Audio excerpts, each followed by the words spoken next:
All right, for this next set of problems, all I wanted you to do is graph these two things using your calculator, okay, which seems pretty simple. Oh, you just put in the calculator, whatever. But I just want to explore some of the settings that may affect the way this graph looks. So the first one, first of all, let's look at it.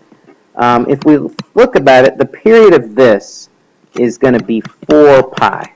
Okay, that's an important thing to understand. Okay.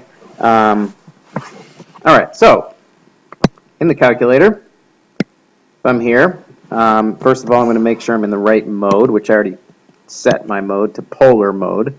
I'm in radians. That's what I want.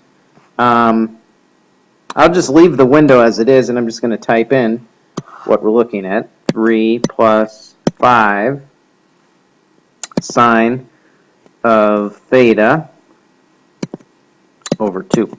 Okay, and we're going to graph it. And there it is. Nice. We've seen that before. Looks like a butt. But let's just look at the window here. Okay, and what we can see is that it says theta min is 0 and theta max is essentially 2 pi. Well, that means it's going to plot points for values of theta between 0 and 2 pi. The problem is the period is 4 pi. Okay, so let's change this to 4 pi. Okay, and I'll just type in 4 pi, I press enter, and that automatically computes what it is. And now let's look at the graph. So that wasn't all of it. Okay, there was more to it than we saw, because when we did this window, when theta max was 2 pi, then we need to, it didn't graph the whole thing. Okay, so that's an important thing to understand when you're using your calculator to graph these things, is that we have to go out to at least the period here.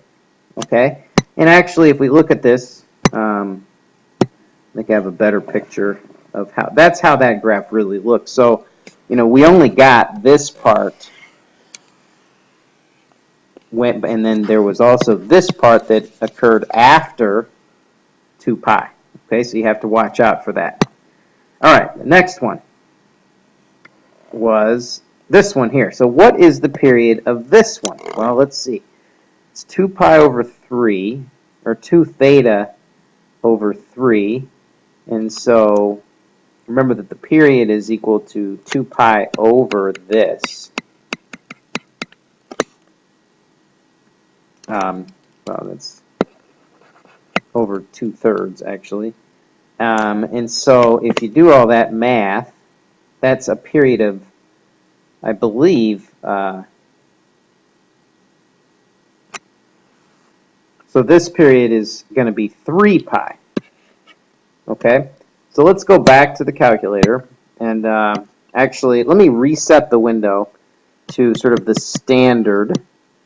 Okay, and that's our graph from before, which we knew the standard window wasn't good enough. So I just want to show you that that's the standard window. And I'm going to change it to this one.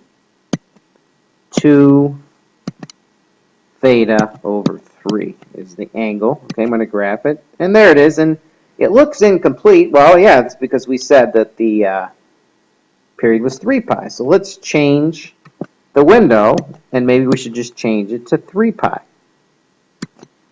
And let's see what happens. Okay, so it's got this little swirly thing right here. So maybe that's it. But it's, you know, I don't know. What if we changed it to 4 pi? Let's see what happens. Now, whoa, it's graphed some more, but it doesn't even seem to be done. So here's the thing that you have to consider, is that first of all, this theta max should be a multiple of 2 pi. But it also should be a multiple of this period here. Okay? So we're looking for the smallest multiple of 2 pi that's also a multiple of 3 pi. Well, that's going to be 6 pi. So we need the window to go out to 6 pi here. And that'll give us the complete graph. And that one's pretty whacked out. You got some crazy stuff going on there. And so actually that's how that one ends up looking. So notice that when you're using your calculator, you have to pay attention to what this window is. Okay, the default window doesn't always work the best. Okay, and there's also some other things here that we need to look at. What is theta step? Okay, what if I change theta step to like 1?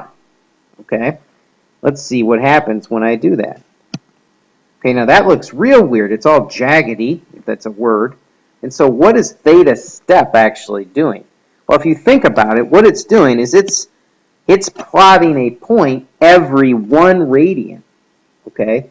And remember, 1 radian is like 57 degrees or something. So it's plotting a point every 57 degrees, or roughly 60 degrees. So it's plotting a point on this axis. Then it's plotting a point here.